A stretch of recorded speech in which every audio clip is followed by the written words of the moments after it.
We'll be discussing various things, mostly theoretical in nature, as I said. The objectives of this session is again, number one, learning some of the basic photography terminology, understanding camera settings, and exploring different modes. That is what we will be doing during this session. Besides that, there are some other things also, some tips and things like that. And if you, besides these objectives, if there is anything else that you're hoping to learn, you can put that in the chat box. And just to let you all know, besides this session will be followed up tomorrow, in which we will be exploring lenses that can be used with smartphone cameras. So be on the lookout for that session too. Now, a little bit of question answers, which help me in designing the flow of the session. Is have you explored all the modes? Okay, the modes of your smartphone camera. Answers could come in as a yes or a no, and they would help me, in deciding on the relevant content for this session.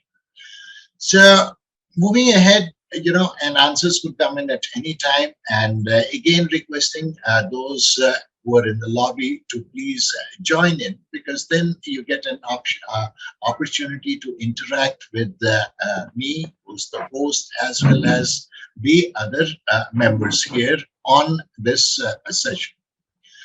Moving ahead, as we will be discussing some of the smartphone camera, some of the smartphone camera features that are there. Okay.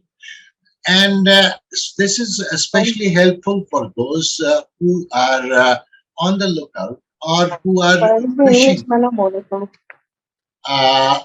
those who are uh, or those who are wishing, or rather looking forward to change their phone. And these information would be helpful for them also. Now, some of the key features to look for when checking a camera is, number one, wider lens apertures. Okay. What it does is it gives a better image quality.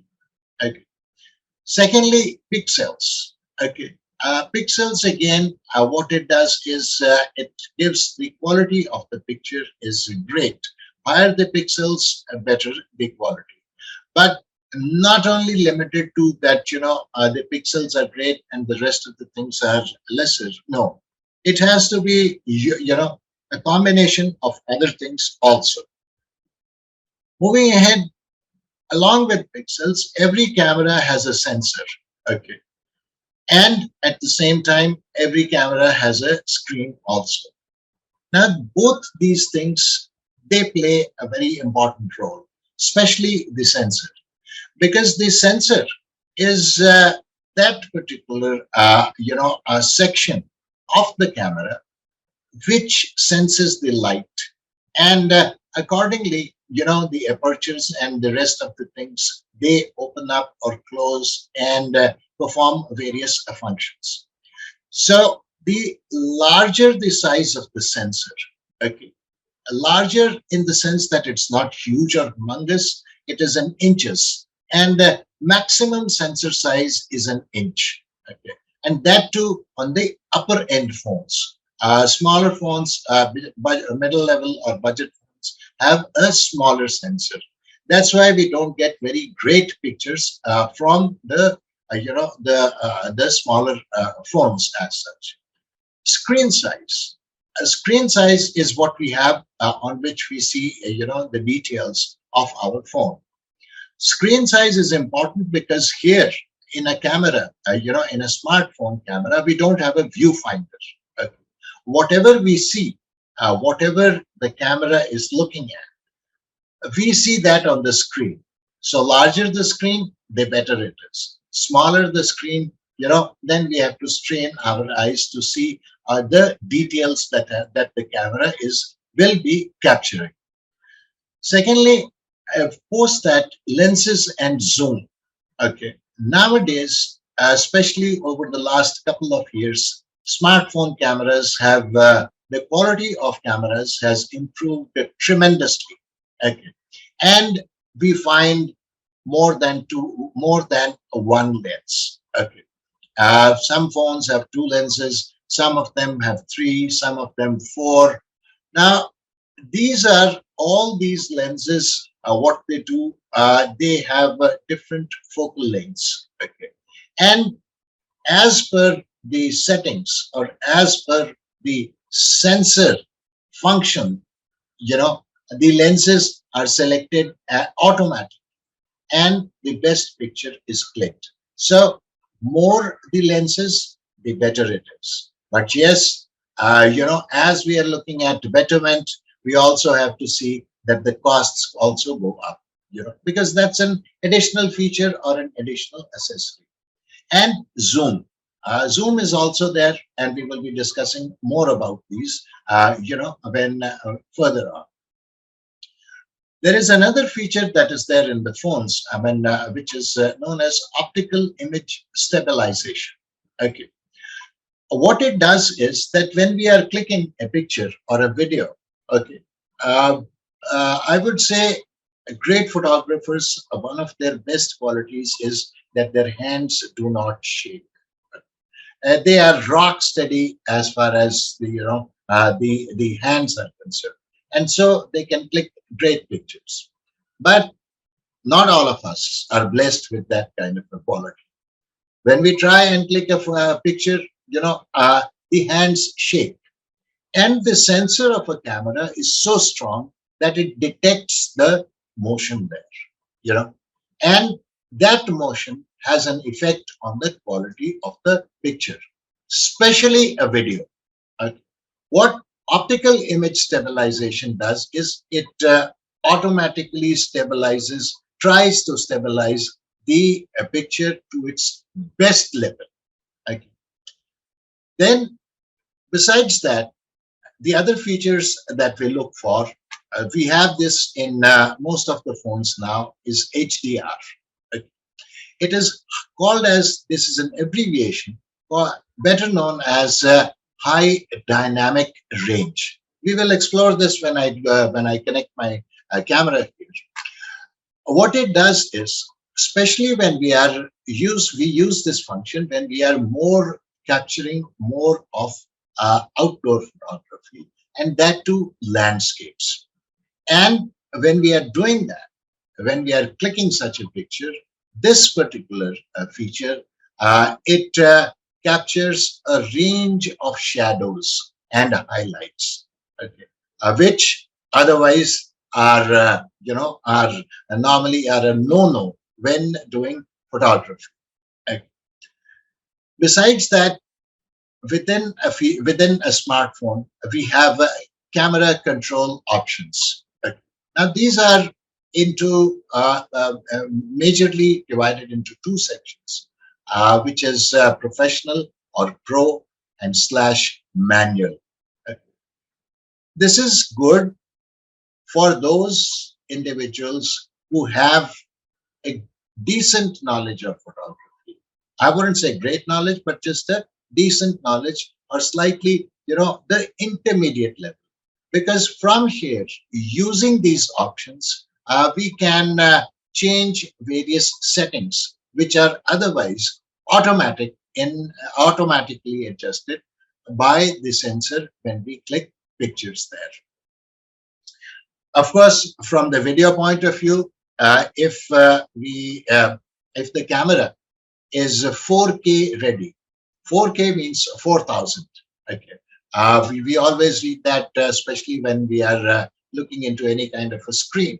Okay, for example, televisions these days, a normal thing is 4K. Okay, if we are clicking on any kind of a video, and if you are clicking a video, and if the camera is 4K equivalent, okay, or it can capture 4K videos, no doubt the size may be a little bigger, but then the quality is tremendously better. Right? Besides the video, flash is something which comes in normal, okay, with any smartphone camera, just to see that it functions.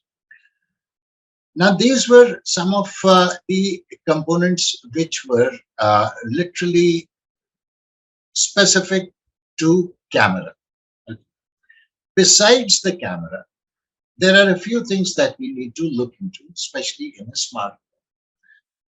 One, of course, is the RAM. Okay. RAM, same function. I mean, a smartphone is a smaller version of a computer, you could call it. Okay. And this is not to go into details, just take M for memory. Okay. This is the place where all the applications that are there on on that smartphone, they perform as per this memory. Just take it this way. So this is a kind of a processing center here. Okay. And here we are looking at at least, at least 4 GB RAM, and it goes up tremendously in as we go up. The more the money we spend, higher the RAM we get, the better the camera processing is there.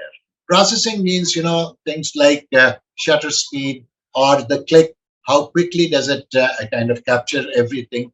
Those are the things that are there when a RAM is great, okay, or of a higher size. Another important aspect is a battery life. Okay, battery life is critical from the point of view that most of us, especially these days, or even other days also, when we used to travel outside, we could travel out. So once we have, once we have left, once we have set foot in the outside world, we see to it that our phone is charged. Besides talking, besides communicating on other applications, we click pictures also and videos. More the number of applications that are used, more the battery is drained. Right? So cell phones with a longer battery life are always available. Right? Because this indirectly, like I said, indirectly, it plays a part where, especially when we are doing some photography. And internal storage. Internal storage in the sense that all the pictures that we click, they get stored on the device itself. Right? This device is separate. This storage is separate from the RAM. Right? Not to be confused with that. This is separate from the RAM, and within the internal storage, all the applications, they are also stored. Over and above that, we want to store pictures. So it needs memory. It needs, storage space. And that is why internal storage is also an aspect to look for. And especially those who are photography enthusiasts, and within photography also, when we are looking at videography, because videos occupy more space here. Now, besides that, of course, one of the another element that is there, which is on the physical side, is that the phone in its own self should be water and dust resistant. Right? There are times we are outside, all of a sudden there is a downpour. Right? And we go around running, trying to save our camera and so on and so forth, our phone. So if it is water resistant, at least it will not, just as it comes in contact with water, it's not that water goes in. Because water is one of the biggest enemies of a cell phone. Okay. As soon as water goes in, we can kind of start writing off the instrument itself. And dust resistant, because dust is also there, and especially dust affects the lenses. Okay. So the lenses at least need to be, either a scratch proof or the dust resistant category. Okay. Now, This was about some of the features, especially for those who are looking to either change their phone and or they have multiple handsets, and which one to use for photography. This information would have been beneficial to them. Now, coming over to all, the first things first, composing a photo. Uh, When we compose a photo, what is called as composing? The layout of a photo, as to what are we going to capture. When we see what we see on the screen, when aiming these cameras, they're all point and shoot. We just look at the subject or object and click. But whatever we see through the viewfinder, now here in a point and shoot camera, there's a viewfinder. In this, there is no viewfinder. The screen is there. So whatever we see on the screen, that is the layout and is known as composition. Right? Now, a keen eye for composition can improve and enhance photos, right? Especially when both indoors, outdoors, anywhere. And that is why for some individuals we call it, you have a photographic eye, right? Because they can visualize how that picture is going to look like. So it's nothing but its keen eyes or going into details of that particular frame as such. And one of the few things, one of the things that we keep in mind while composing a photo is depth and width of the background. Uh, Subjects normally, if this is a general listing, we are not looking at portraits or macro photography, but in general, okay, the depth and width of the background. Okay.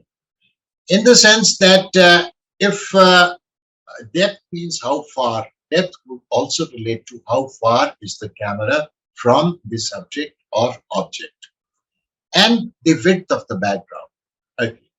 Width is again whatever is the area behind the subject. Okay.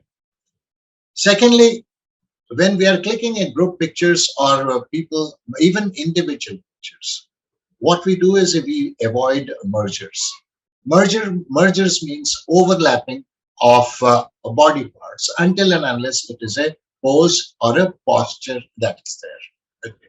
Otherwise, what happens in a clear a picture that we want to take, any kind of an overlap, okay, maybe just we are trying to click an individual who's there under a tree, okay, and there is a branch which goes over the upper portion of the forehead and cuts off the upper region. Now, that is something, although these are two different things, but then there is a merger there. The picture may not be very, very clear over there. Right? The same, within this example that I said. Now, since the branch, what it does is it goes over the forehead, it crops the body part. Okay. And when it crops the body part, we would see only lesser area. And this is a common thing which happens. We want to take a quick picture and we just take out our camera, aim it at somebody, and just looking at, not going into details, just going into onto what is visible on the screen, and just take a picture. But then when we click that picture, we find that either the shoulder, there is the elbow is missing, and just the hands are visible there because the hand had moved. Right? Now that is cropping off body parts. Avoid all that, because that picture, no matter how good it may be, ultimately you would either crop it to such a way that only a section of it would be visible, and it spoils a great picture. Right? Another aspect that we look at when composing a photo is changing the distance, okay, from the subject. because when we change the distance, the background and the foreground, there are things which either come in, or unnecessary things can be eliminated by changing this distance. Besides that, angles. Angles, I would say, is a very, especially when we are looking at portrait photography. Okay. Portrait within a portrait photography, angles play a big role. Okay. For example, if we look at some of the profiles of any of the models there, or any of the film stars there, like professional looking photos, when they, I'm not talking about any picture that is clicked of them when they are participating in a, when they've come to me a show or anything of that sort, but those which have been professionally clicked, you would always see that you would find that they sit at a particular angle, or they face the camera at a particular angle. And I have seen, okay, I have read that especially some of these high ranking, those big superstars and all, when the press, as a matter of fact, is instructed that you can click only from this particular angle of the room. Okay. They are confined to that location, and the subject is sitting at a place where the angle has already been set. Okay. This is true even when we are clicking on objects. Okay. Objects in the sense that, say, for example, food photography. Okay. Now, within a food photography, there are various things that we click on. Okay. Be it food that has already been served, the final presentation, we want to click that. Okay. There is no way that we are going to click it at 80 degrees. Okay. We always click that at 90 degrees. Okay. Sorry, 180 degrees. We click that at 90 degrees right from the top. Okay. You want to make it look more dramatic, try something like 70 or 80 degrees, where the area of the dish is more larger. Okay. So these are, and a lot of that also depends on the kind of what we call it, on the kind of dish that we are using to kind of to present that particular thing. Okay. So this is what different angles means. Okay. And it's true for all, whether it's objects, whether it is subjects, it is true for everything. Yeah. And of course, there is science involved in photography, but there is a lot of art also. Okay. And scientific art, like I said, angles. Angles is a scientific art. You just need to know, or you need to find out as to how or which angle is the best for that particular section that you want to click there. Experimenting, always experiment. It does not cost, especially in a cell phone, because all that it occupies is space, and that too can be deleted. Any picture clicked, we don't like it, just delete it. Everything is back to normal. Right.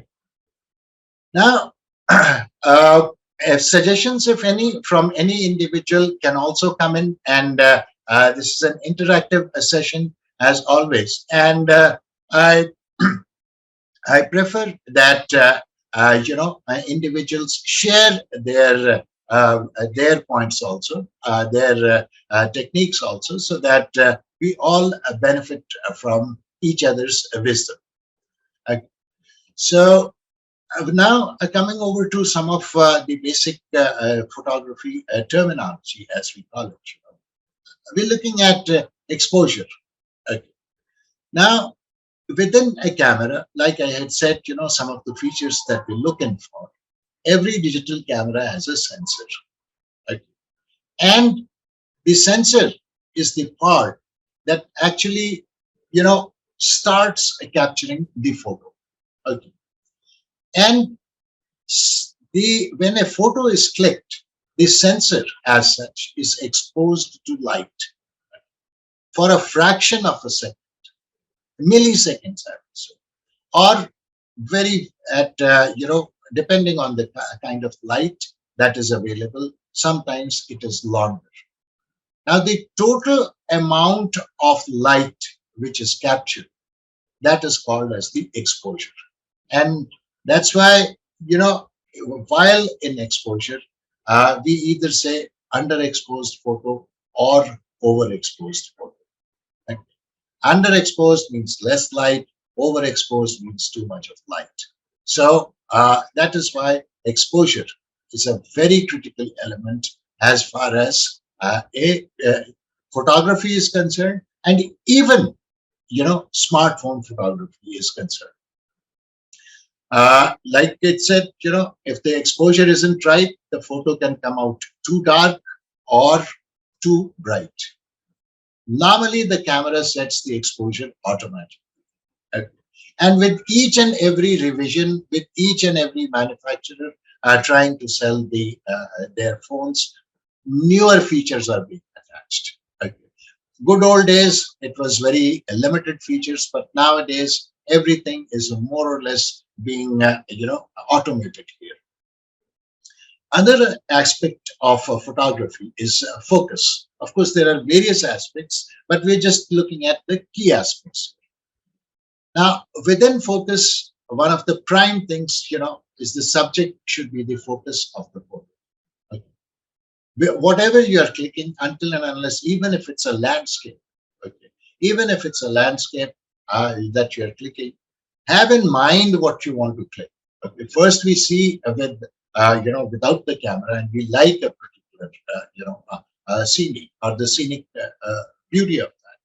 Within that scenic beauty, I would always say select a point that you want to be that you want to highlight. Okay, because that in its own self helps you in capturing the in maintaining the focus as such. The subject as such should be sharp and not blurry. One of the good things that there is a lot of assistance in smartphones. Okay. This is again something that is handled automatically by the camera. Okay. There are times, that the camera may lose track of the subject. Okay. But then there is an auto feature which helps the user. How does it do? The camera's LCD lens screen has a focus indicator. Right? It could be either a square, just the corners of a square, or maybe a circle, something like that. And when we focus on a particular subject there, what happens is that particular circle or that particular square becomes active. And if by any chance it is not on the subject, we just tap the face or tap that particular object. That is a sensor. Okay. That is our way of telling the camera that this is the subject. Please focus on that. And it's a kind of a command that we give, and the camera follows that. Okay. So while clicking a picture, one of the things, keep track of that focus indicator there and tap on that. Then if the subject is not on it, tap on that. If there are multiple individuals and you see multiple, depending on the kind of phone that you have, the make of the phone. If there are multiple squares, just tap on those squares. Then the camera dedicates its focus to those points. Now, a few tips on outdoor photography. Okay. And I know we have amongst us members who are whom I am connected with, who click great pictures. So Nutan Bhatiaji is one of them. She clicks great pictures, and I have seen some of her pictures there, and which are really great there. So Another thing that we need to check on is especially in outdoor photography. Uh, When we are looking at outdoor photography, there are a few things that we should always look at. Just as for indoor photography, always dress up for outdoor photography also. This is some of the tips that I am sharing. Dress up for outdoor photography also. And at the same time, when we are moving outside, try and see get an idea of the places that you will be visiting. Okay. Because color contrasts, photography is all colors. Color contrasts play a great role in converting an ordinary picture to a great picture there.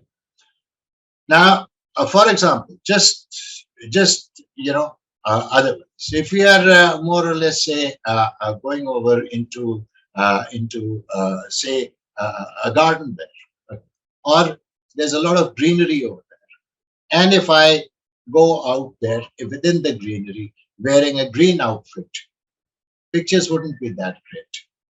Right? So that's what one of the first things when going in, especially for outdoor photography, dress for the occasion also. Right? Try and get an idea and see an individual. I mean, I could tell you that any individual, an individual with a white dress sitting in front of the Taj Mahal, okay, wouldn't look that great. Right? No matter how good the picture may be.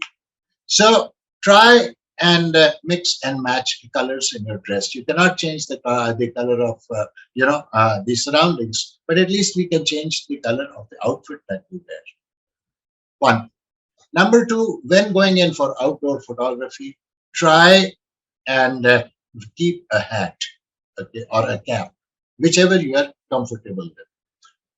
Besides, one of the first things that it does is it does not strain the eyes. Otherwise, and even when you're focusing, it helps to drive away the extra kind of sunlight that follows.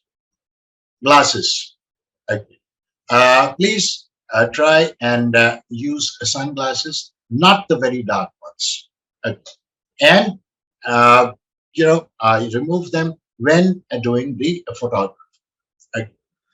Now, in outdoor photography, these are some of the basic things that I just wanted to share, just out of pure from reading as well as experience. Of course, there are a host of other things. Not going into sharing all that.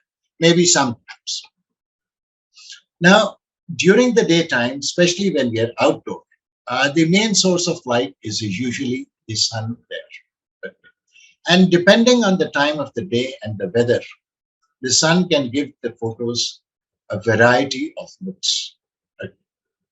And on bright sunny days, the sun behind the subject can cause the subject to look dark.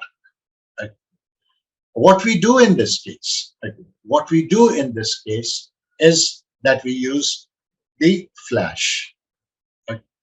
What the flash can do is that it reduces, especially on sunny days, it reduces these unwanted shadows. It was surprising for me also, but then I have tried this and it did work. And this particular phenomenon, is called as fill flash. And what it does is it fills in the shadows with the additional light from the flash.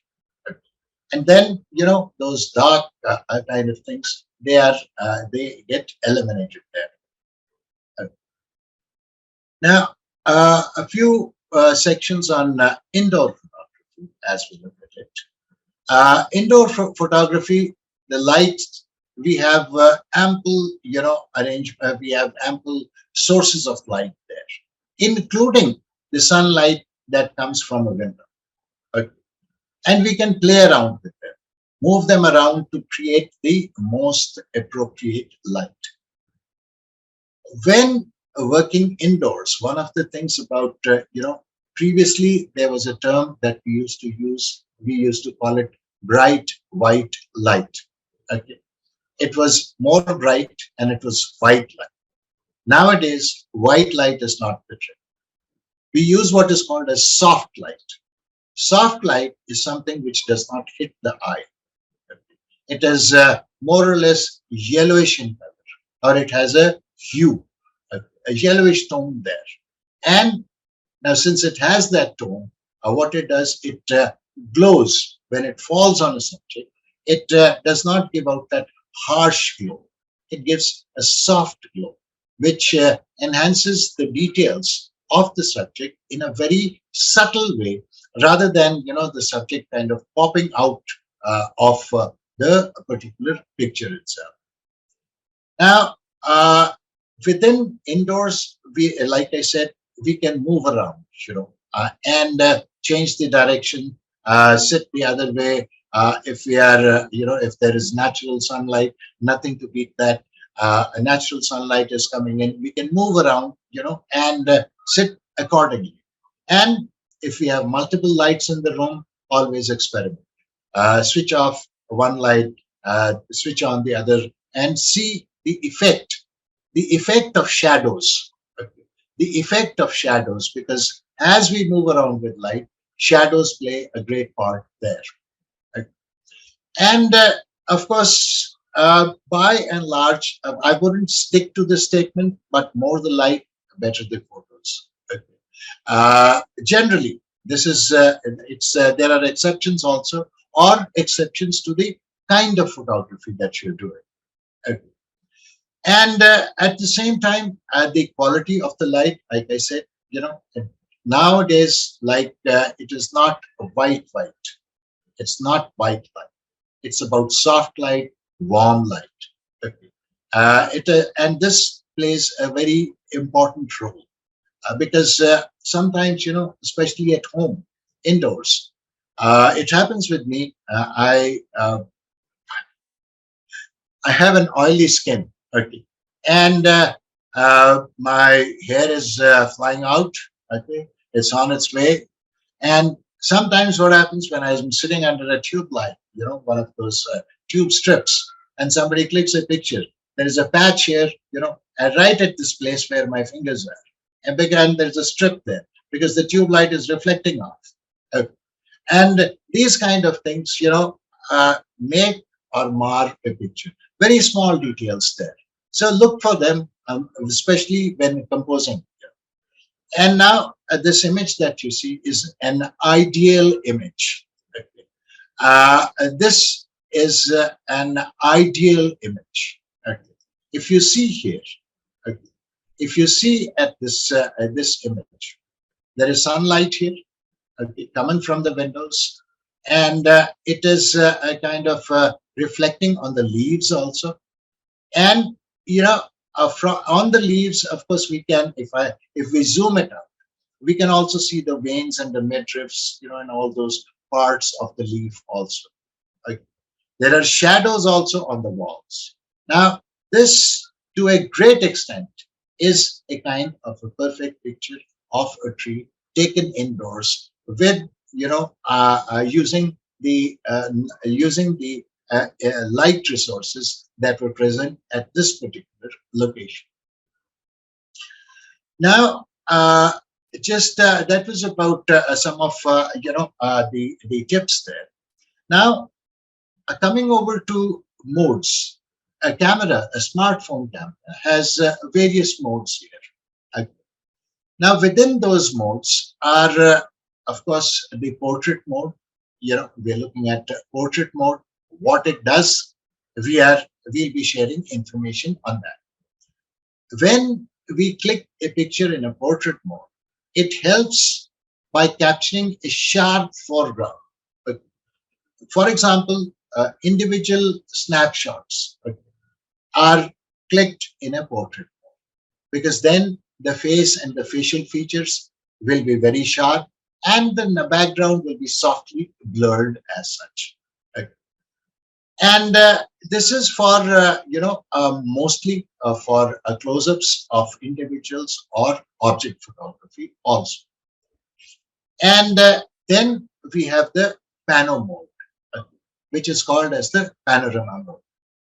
Panorama mode is used for ultra wide or ultra tall focus. Right? If, for example, if we are going in, and if we are on a busy street, supposing I happen to visit Hong Kong, I want to capture the streets of I would use the the ultra wide to capture more of the area there. And if it's a great building, use the ultra tall photos to capture the height of the building. Okay. Now, these are all modes present within a camera, a normal camera, they are present in there. Then, if we are looking at slow and fast motions. I would say this is a common feature now because I have an Android 10 and even in an Android 8 I had that. These are slow and fast motions. There is a tab there. What it is used to do is it's used for just for fun, and what it will do is it will do things automatically. You want a slow motion, it will go into slow motion. But a fast motion, it will go into a faster motion. Then we have the night mode. Now, night mode is used, where the lighting is scarce, either at night or where the lighting is scarce. And then we have what is called as the HDR mode. What we saw as a feature. What HDR mode does is we use this to avoid washed out photos or clear white skies and or subdued colors. We use the HDR mode. The best thing in smartphones is that the sensor picks up these modes and automatically guides us. So when it is guiding us, please follow that mode also. Now, besides that, what we have is a time lapse. There is this feature there in phones, which is called as time lapse. And when we click a time lapse, it is a collection of still images that are clicked every few seconds, which capture a change of movement that occurs over a longer period of time. For example, clouds moving. If we are up on the hills and there are clouds there which are moving, use that. A sunset, a traffic, or plants growing also. It captures pictures very brilliantly there. And then we have the slow motion also, or the slow mo. This is generally for reviewing sports moments. If there is a match going on, we capture that and we go over it frame by frame. Yes, Professor Sir, you have a question there? Yeah, Namaskar, Raju. No. I had a question that, currently I'm using OnePlus 6, I think, Hanji. Android. Hanji. And quite a few, and I'm quite well because I'm a very keen photographer, like Right. quite a few of these modes are not available, or at least I'm unable to see them in the regular modes with flash. Landscape tak nahi is phone में nazar aa raha hai mere ko. So what could be wrong? What do I do? Just give me a moment. A couple of slides later, I will log All in right, okay, from my. sure. तो ये time lapse और भी बहुत सारी चीजें हैं, तो वो भी नहीं दिखती हैं. ठीक है जी. We'll go over it. ठीक है. Okay. So slow motion again is something that we use there, and to emphasize a shot or an action sequence, anything of that sort. Besides that, macro is something which is there for clicking pictures from very close proximity. Looking at centimeters, depending on the kind of camera that we have, and especially good when we are looking at insects or flowers or any kind of a detail which is not really visible to the naked eye there. Besides that, we have the expert or a pro mode. Okay. Now, within this, there are various controls. Okay.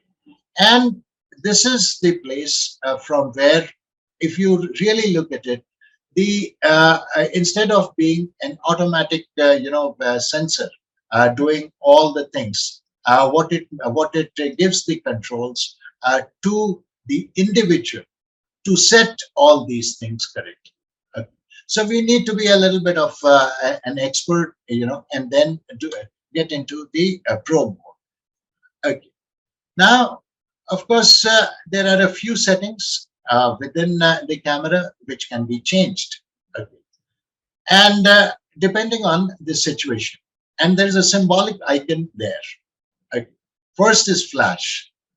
Flash can be, we can use it automatically every time, or, when it is required, or, in the auto mode. Secondly, the timer. A reverse timer is there, which we can use to capture image after a delay or without physically clicking on it. But yes, when using the timer, please use a stand for the safety of the camera, of the phone. Zoom, a very good feature, but what it does is if we use too much of zoom, the picture pixelates, and that is where the quality of the picture decreases there. Okay. Now, of course, besides that, what I will be okay. Why are these coming in? Yeah, just a few. Two of these I will be discussing. Golden hour, one of the best times to click a picture. Okay. Before sunset or just after sunset. There is a duration which is the best, and that this time is known as the golden hour. And what it does is when the sun is lower, it creates longer, softer shadows. And the shadows also have a hue to it. And they give it a very pleasant appearance. So try the golden hour for those who have not tried. Okay. And since the sun itself, since the color itself is golden, the object appears to be immersed in that golden light. Try this out. It's a beautiful time, and to click pictures anywhere. Uh, and best if you are somewhere close to the sea, or maybe out in the dunes, in the desert, irrespective.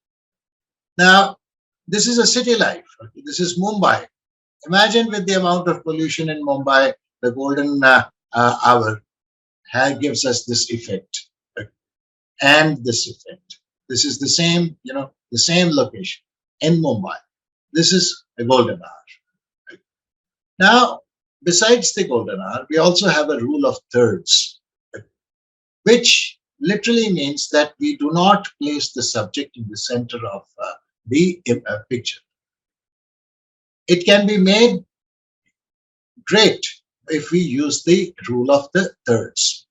And this picture, this image, is a good example of rule of thirds. If you see the lighthouse, if we see the divisions, 1, 2, 3 vertical, 3 horizontal, and it is just off the first one, just off the first one. And look at the depth, if this was in the center, probably things on the right would not have been there. And even in front, those things, the mounts and all would not have been there. So this is, this kind of a picture, especially of an object. Try this. It is a great way of capturing great pictures there. Okay. Now I'll stop share screen and just log in from my Android device. Okay. Just give me a moment while I am already there, and just to go into share screen and onto screen start now. What you are seeing right now is my Android device. And in the Android device, my camera icon is in the first row at the bottom, absolute bottom. I click on the camera, and I am onto, onto the what you call it. This is my camera is on. One of the few things that we should always explore is settings. Those three horizontal lines at the top. uh, Three horizontal lines at the top. In my case, it may differ in your case. There could be a gear or something similar to this. Just tap on that. When we tap on that, I get those settings. Okay. And let's tap onto settings, and it takes me into the settings of the camera. Okay. From here, there are a few things that we could change. For example, the shutter button. There are many individuals who are not very comfortable using the thumb to click on the shutter on the screen. Okay. So in that case, what we could do is we could use, we could use the we could use the volume button as a shutter. Uh, One.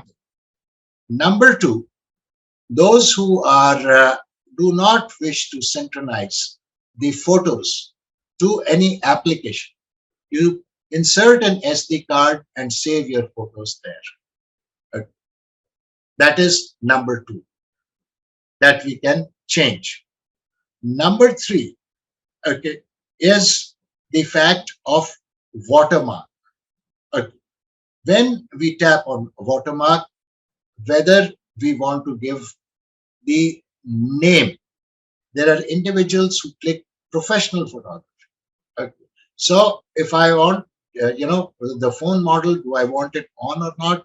If I want the author, if I switch it on, okay, phone model will go. But along with that, if I write, my name here, then every picture that is clicked will have my name on it. Okay. So we can make mark these settings from here. Okay.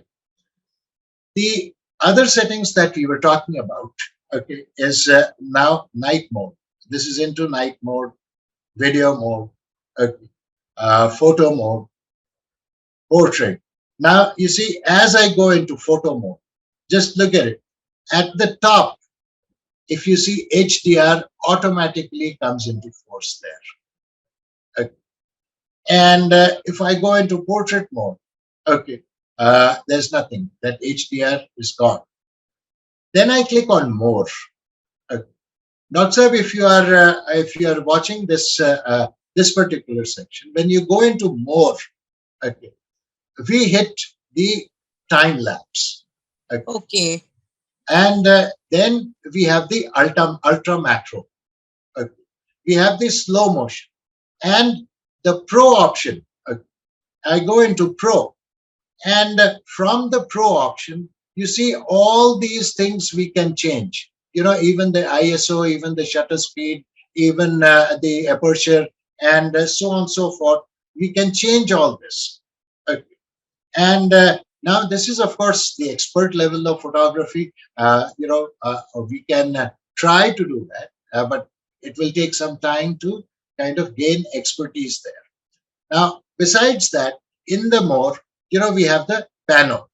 And when we tap on this, now the pano is here. So, Dr. Saab, have a look at, the more option that is there. And maybe you will find those icons over there. Like Okay. I have a slow motion also here. I have the expert, the pano, and time lapse, and ultra macro. All these options are here. So, and like I say, when I go into ultra macro, it tells me best when it is 4 centimeters. So the cell phone, smart camera, it also guides us, on various aspects also, as to which is the best and offers the best solution also. Okay, I have used up all the time. I didn't wait for any questions. Any questions from anybody? You can briefly unmute yourself, or you can join me tomorrow if the because tomorrow again I have a session which pertains to using lenses with smartphone cameras. So we could clear doubts in that session also. Uh, Hi, thank you, Rajuji. Like, okay, lovely. A lot of details. I'm Asha speaking. Yeah. yes. If internal storage gets filled up, I'm one of those compulsory obsessed with taking photography of every event. Like, okay, yeah. So my internal storage gets, very fast. Like, okay, completed. Where do I deposit these photographs or videos and how? Well, there are a couple of ways, Ashaji. If you have I mean, if you can connect it with a system, with a computer, you can move all the photographs to a hard disk. Or else, if you are using cloud services, you can transfer them to the cloud. I mean, the Google Photos. Google gives us about 15 GB of space. If you're not using other applications, then it's quite a decent bit. Last but not the least is, of course, deleting, the unwanted pictures there. That is heartbreaking. So just copy them down to your system. Bring them down to the system, and maybe keep it on a hard disk. Dedicate a special hard disk if required for that. Thank you so much. Yeah, yeah. Well, Raju, I have a query. I just checked as you were guiding. Jay, I don't see either the more or the three dot option in my camera setting. Doctor, which camera do you have? Let me make a note of it. I will be It's ready. OnePlus 6. Uh, okay. If you are free tomorrow, just join in. Oppo One+6. Okay. If you are free, Doctor, tomorrow, please join in. I will have some information for you. All right. Okay. Fine. And I'll try to fiddle with the phone today. Sure, sure, All Doctor. right. Thank you so much, Raju. Welcome. Well.